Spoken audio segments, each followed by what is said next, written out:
Caitlin, we were talking just a little bit about diversity in rural education.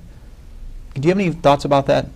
I think one of the things that rural schools are confronting now is that they are increasingly rural.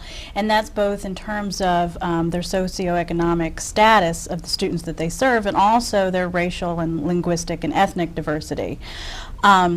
So Ed earlier, for example, talked about the high number of students who are on subsidized school lunches, and that's a traditional education measure of poverty. So there are lots of impoverished rural schools, but there are also lots of rural schools that are situated in wealthier or developing kinds of places.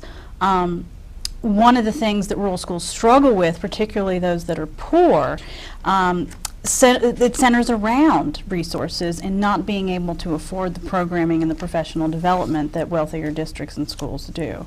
But another thing that rural schools are facing is a huge increase in the number of minority students that they serve. Roughly half of English language learner students live in rural places, and many of these places were formerly very linguistically and ethnically homogenous, and so these are under-resourced rural schools that are struggling to afford high-quality programming for rapidly increasing English language learner students.